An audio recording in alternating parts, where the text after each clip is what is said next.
Fala galera, sejam muito bem-vindos a mais um vídeo do canal. O curso de programação deve ter acabado na semana passada, porque eu tô para postar esse vídeo assim que o curso de programação acabar. E eu espero que vocês tenham curtido, que vocês tenham aproveitado bastante todo o conteúdo aí que a gente passou. Fiquem ligados porque em breve vão ter mais conteúdos nesse mesmo estilo. Quem quiser inclusive dar sugestão para cursos futuros, pode deixar aí nos comentários. Segundo recado que eu quero dar, já foi o primeiro, é que o Reddit do canal já está disponível. Então basta você clicar aí na descrição reddit.com/r/fábrica de noobs para você acessar o nosso subreddit, no qual a galera faz post, no qual a galera debate sobre os mais diversos assuntos. Eu tenho certeza que você vai gostar. Vamos, claro, então, para o assunto do vídeo. No vídeo de hoje nós vamos falar sobre The Expressionless, ou então a mulher sem expressão. Esse aqui é um tema bem antigo, que esse vídeo tá aí pelo menos uns 3 anos atrasado. É mais ou menos o mesmo estilo do Slenderman, do Disman, esses outros tipos de coisas. Então a gente não vai trazer assim nada sobrenatural, nada fantástico, nada que ninguém tinha visto até o momento. A gente vai apenas fazer uma recapitulação, confirmar todas as coisas que você consegue descobrir com alguma pesquisa no Google e apresentar umas coisinhas a mais que vocês vão entender no decorrer do vídeo. Para quem não está por dentro do assunto, A Mulher Sem Expressão é uma história que diz que em junho de 1972 uma mulher apareceu no hospital Cedars-Sinai, em Los Angeles, vestindo apenas um vestido branco coberto de sangue. Isso por si só é normal, porque as pessoas costumam sofrer acidentes e vão para o hospital assim. Mas tinha algumas coisas que deixavam essa mulher um tanto estranha. Primeiro, ela não era exatamente humana. Ela lembrava um manequim, mas tinha a destreza e a fluidez de um ser humano comum. E o rosto dela era como se fosse um manequim mesmo, sem sobrancelhas e com uma maquiagem um tanto borrada. Essa era outra razão pelas quais as pessoas corriam de medo. E o segundo motivo, que eu acho que esse deveria vir em primeiro lugar, é que ela estava segurando um gatinho na boca, mordendo esse gato com tanta força que os dentes não apareciam e o sangue do gatinho estava jorrando por cima do vestido e pelo chão. Acho que isso parece uma coisa bem mais assustadora do que o fato da mina parecer um manequim. Mas, beleza. Então ela tirou o gatinho da boca, jogou o gatinho pro lado e desmaiou. Do momento em que ela passou pela porta de entrada do hospital até o momento que foi colocada numa sala limpa, ela se manteve completamente calma, sem nenhuma emoção, sem nenhuma expressão, e os médicos acharam que era melhor prendê-la até que as autoridades aparecessem no local. Entretanto, no momento em que as enfermeiras tentarem sedar essa mulher, ela lutou com uma força imensa, enquanto 2 membros do hospital seguravam ela na cama, ela ao mesmo tempo tentava levantar a cama. Ela virou os olhos na direção do médico e sorriu. Enquanto ela fez isso, a médica gritou e correu assustada, e na boca da mulher haviam dentes que pareciam ser de um animal, dentes pontudos, muito longos, para que ela conseguisse fechar a boca sem nenhum sofrimento a si mesma. O médico olhou para ela e perguntou: "Que diabos a você?" Ela virou a cabeça pro médico, ainda sorriam, se inclinou pra frente, cravou os dentes no pescoço do médico, arrancou a jugular do médico, o médico caiu no chão se debatendo, claro. Ela se levantou, debruçou sobre ele e falou: "Eu sou Deus." Os olhos do médico se encheram de pânico enquanto ele via ela caminhando lentamente até a porta para receber os seguranças. A última coisa que ele viu foi ela matando os seguranças um a um. E uma enfermeira sobreviveu ao acidente, mas chamou ela de A Mulher Sem Expressão, e depois disso ela nunca mais foi vista. E essa aqui tá a foto dela.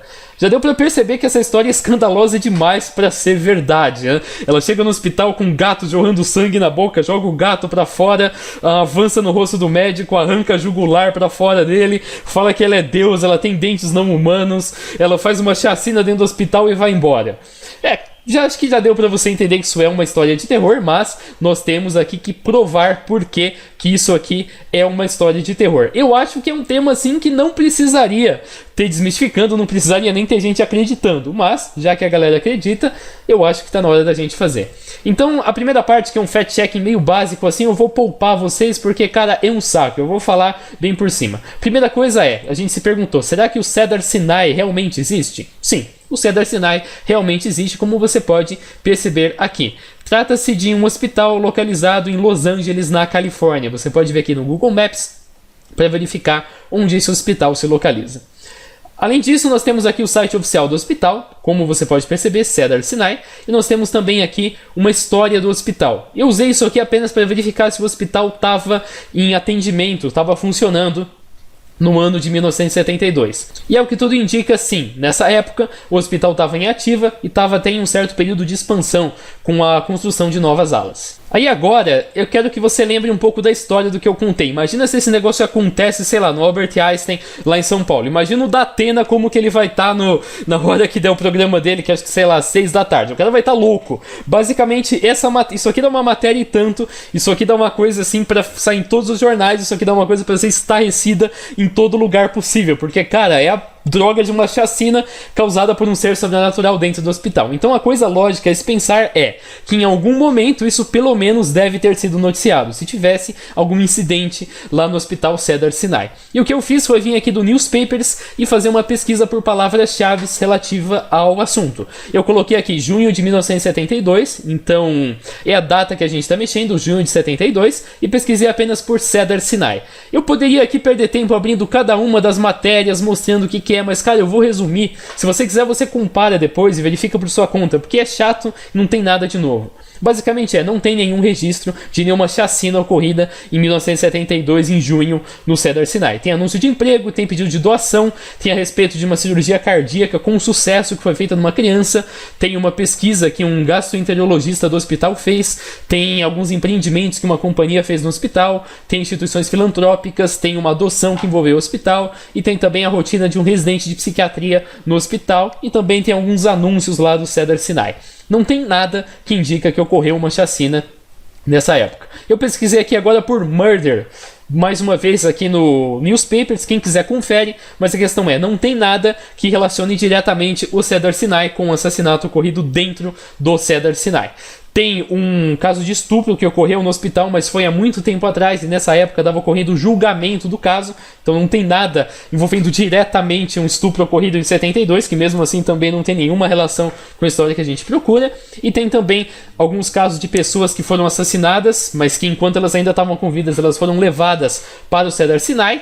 E também tem casos em que a palavra murder aparece numa página, e nessa mesma página está alguma coisa do Cedars-Sinai em matérias que não tem relação nenhuma. A gente pode avançar ainda mais e pesquisar agora por expressionless junto com a palavra Cedars-Sinai. Você também não vai encontrar nada. Quem quiser, os links estão todos aí na descrição.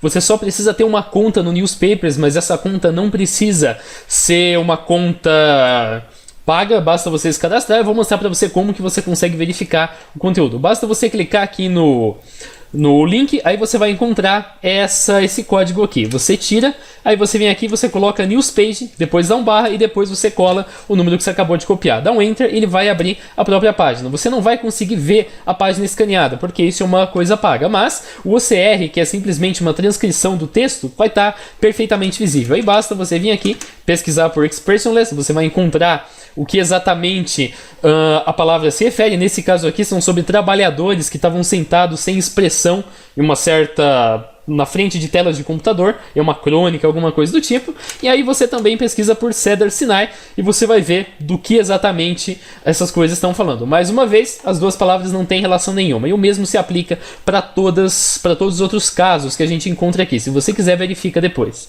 Então nós passamos para a nossa próxima abordagem, que é a busca no Google Trends. Eu pesquisei por vários termos importantes: The Expressionless Woman, The Expressionless Woman 1972, aqui eu coloquei 1972, Cedars-Sinai Expressionless, enfim, fiz várias combinações, várias permutações de termos pra gente ver o que aparecia.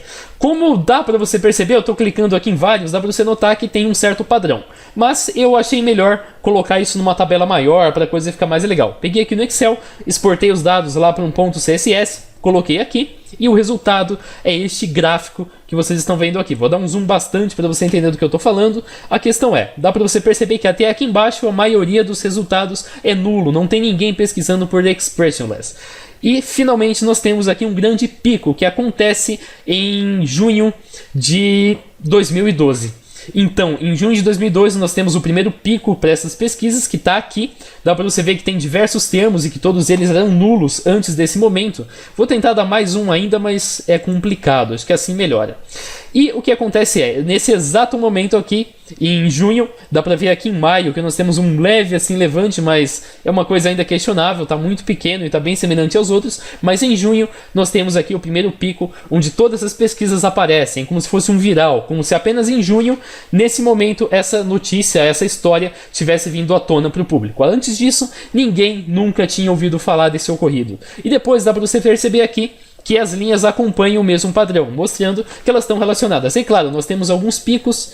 Um pico já foi em fevereiro de 2013, o maior pico na verdade, e depois, claro, a história vem assim aos poucos caindo no esquecimento, ao que tudo indica, mas ainda mostra que desse momento em diante essa história passou a existir.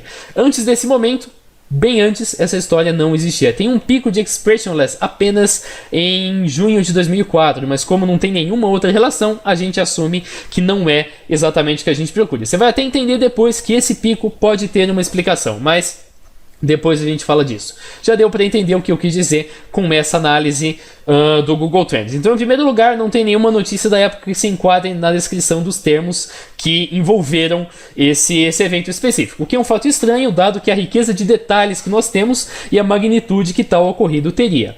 Em segundo lugar, todos os termos seguem aproximadamente uma mesma distribuição, os termos de busca, e essa é orientada pela popularidade do assunto The Expressionless. Além disso, eles passam a ser pesquisados em conjunto a partir de junho de 2012. Então o próximo passo é aquela busca por data. Eu vou fazer uma coisa legal, vou colocar aqui desde 1 de janeiro de 2000 até 5 de maio de 2012, vou pesquisar por Expressionless. Nós temos em primeiro lugar essa história aqui que está no Pinterest, e como você deve saber, o Pinterest é campeão em falso positivo. Cara, é muito fácil o Pinterest te dar uma data de uma coisa que tá errada, que não procede. Por alguma razão eu não estou conseguindo abrir, mas é esse aqui. Então já deu para perceber que o Pinterest não é parâmetro para você considerar nenhum tipo de busca por data desse jeito aqui. O Pinterest sempre dá falso positivo. E além disso nós temos alguns outros resultados. Os dois deles que podem até chamar uma certa atenção é, em primeiro lugar, esse vídeo aqui. Esse vídeo parece uma coisa macabra porque aparece esse cara olhando para a tela, depois aparecem algumas cenas que podem ser perturbadoras, mas não tem nada de perturbador. Isso aqui é apenas um experimento chamado efeito Kuchelov, no qual a foto de um cara sem expressão, ou um vídeo de um cara sem expressão, é exibido por uma pessoa. E entre esse vídeo é intercalado com frames de outras coisas que têm algum significado. Por exemplo, a mulher aqui no caixão, acho que é uma boneca no caixão na verdade, essa mulher aqui no sofá, um prato de sopa, e a questão é, as pessoas acham que o cara tinha alguma expressão depois que elas veem o prato de sopa. Então nesse caso aqui, por exemplo, elas acham que a expressão do cara é, sei lá, triste. Ou então, no caso do prato de sopa, elas acham que a expressão do cara é com fome. Ou tô, claro, chutando ideias, mas a questão é, a pessoa vê uma foto depois e atribui algum contexto dessa foto à expressão que ela imagina que o cara tenha, mas a questão é, o cara não tem expressão nenhuma. E a outra coisa é um conto chamado Expressionless, que se passa em 1930 em Ibiza, é sobre detetives, é uma coisa bem legal, quem quiser pode ler, é enorme. Diz aqui que não está terminado, então isso não pode ser legal, porque talvez você acabe sem saber o final da história, mas quem quiser ler depois, é uma coisa muito bem escrita que não tem nada a ver com o que a gente procura. Talvez o pico que nós estamos lidando aqui tenha até alguma relação com esse Expressionless. Então vamos ver a mágica acontecer. Eu vou passar a data para 6 de maio. Vocês viram que aqui exatamente eu estava em 5 de maio, não tinha nada. Eu passo para 6 de maio e pronto. Aparecem os primeiros resultados envolvendo essa creepypasta. Vocês viram aqui que eu falei que o pico estava em junho, mas eu também falei que nós tínhamos algumas ocorrências já em maio de 2012. Eu vou vir aqui na tabela e vou selecionar o dia específico. É este aqui, 2011, 2012. É esse aqui. Então dá para você perceber que em maio, que é o que está marcado em amarelo, a história já tinha surgido, mas ninguém ainda tinha muita noção. E claro, em junho essa coisa explode. E realmente, a história surge em 7 de maio de 2012. Vamos então ver o que exatamente essa história diz pra gente. Nós chegamos num site chamado Creepypasta Wiki. Creepypasta Wiki é justamente o que vocês estão imaginando. É um site no qual as pessoas escrevem creepypastas e publicam lá nesse lugar. E aqui nós temos, claro, a mesma história que nós tínhamos anteriormente. Então, junho de 1972, uma mulher no Cedar Sinai, com aquele mesmo estilo assim de um vestido coberto com sangue. Em algum lugar tem até a parte do gato. There was a kitten. Kitten é um gatinho. Enfim, quem quiser pode ler depois. Tem aqui Eu Sou Deus. Tem a mesma história que nós já conhecemos.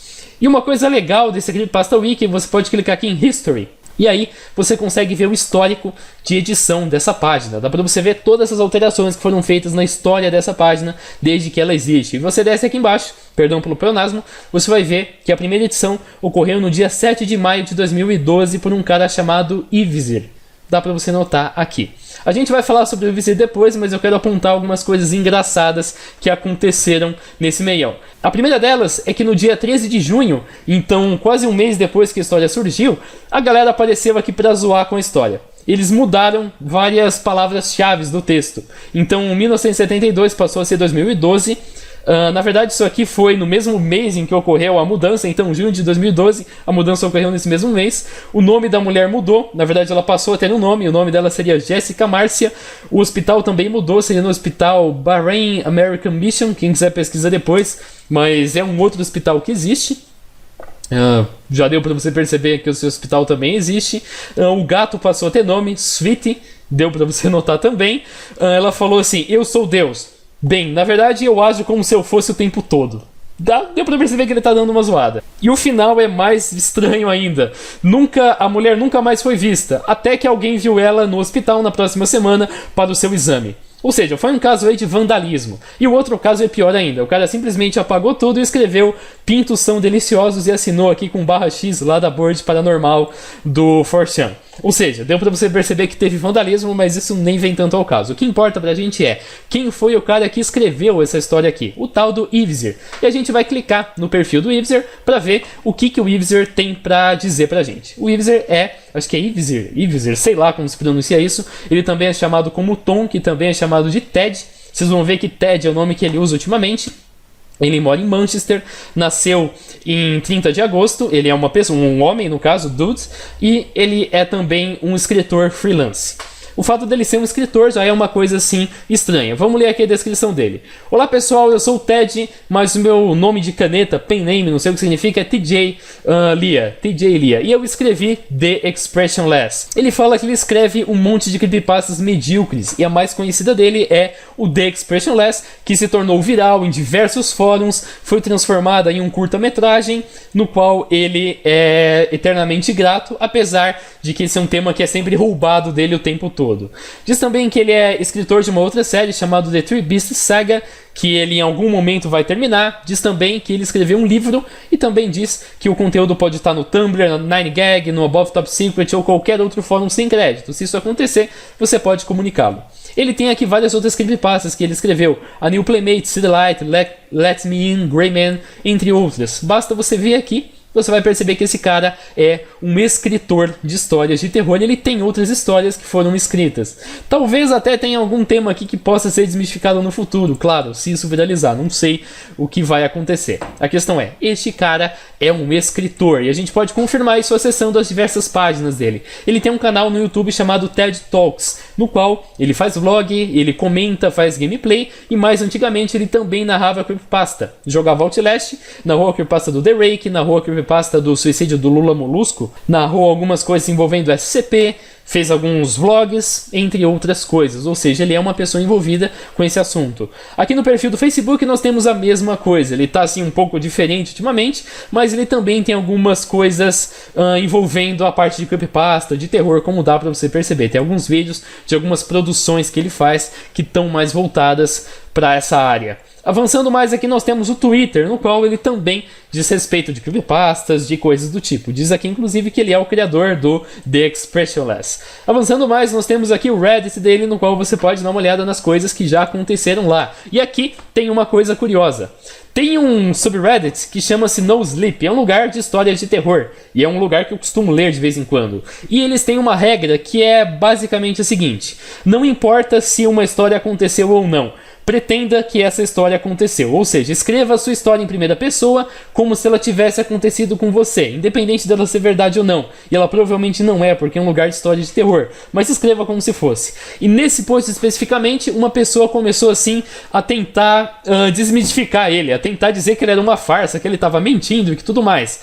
E basicamente o que aconteceu é que o cara falou: cara, relaxa, isso aqui é um lugar no qual você deve postar histórias se passando como se elas fossem verdade. Isso aqui não é verdade, eu sou apenas um escritor de histórias de terror e você pode ficar tranquilo. Além disso, ele também publicou um livro de histórias de terror, que é uma espécie assim de coleção das coisas que ele já escreveu, e você pode comprar aqui na Amazon, tá bem baratinho, por 2,28 € ou de graça para quem tem o Kindle Unlimited.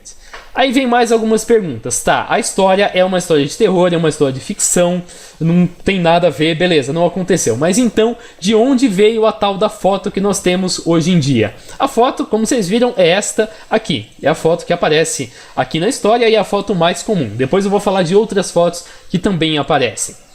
A questão é, dá uma olhada nessa página aqui. Ela mostra a foto. E ela diz aqui que pertence ao Lord Snowdon e é chamada Estudantes de Enfermagem com um Paciente de Cera, 1968, do Assignments to Lord Snowdon. Isso aqui por si só não diz muita coisa, porque, cara, isso aqui pode ter sido muito bem postado depois da creepypasta. Então, eu abri aqui o código-fonte da página e pesquisei pela data em que isso foi publicado. 14 de julho de 2010. Que é, como vocês devem saber, antes da creepypasta ter surgido. Ou seja, essa foto já circulava pela internet muito antes da creepypasta já aparecer. Na verdade, ela representa apenas algumas estudantes de enfermagem ao lado de um paciente de cera. Isso aqui não é uma mulher real, ela não parece um manequim, ela é a droga de um manequim. Isso aqui foi tirado em 1968, a foto. E ela faz parte de um livro chamado Assignments, de um cara chamado Lord Snowdon, ou Jones Snowdon, seria o nome completo dele. Pode ser comprado por $5 na Amazon e é simplesmente uma espécie assim de fotolivro. Então é um tipo de álbum de fotos com as fotografias que esse cara chamado Lord Snowdon fotografou. O Lord Snowdon era assim uma espécie de entusiasta, fazia parte da nobreza, como o próprio nome diz. Quem quiser pesquisa depois sobre a biografia dele.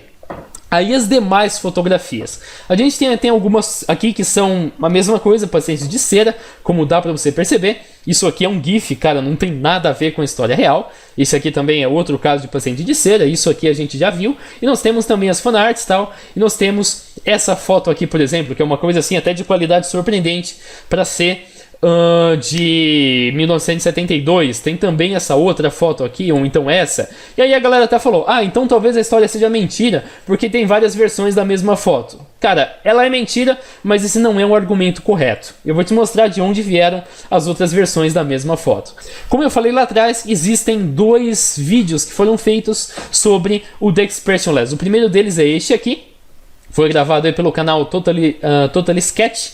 Como dá pra você perceber, tem 5 minutos e é uma representação clara da própria história. Ela chega, a única coisa é que não tem o gatinho, ela tira aí alguma carne, alguma coisa que não dá pra entender o certo, mas a galera não quis matar um gatinho pra fazer esse filme, ainda bem. Ela desmaia e, claro, segue toda a mesma sequência. Ela fala que ela é Deus, ela tem essa cara sinistra, essa foto vocês viram que apareceu lá atrás, e aí depois, claro, ela ataca o paciente, ocorre toda a carnificina e todo o rolê que vocês já conhecem.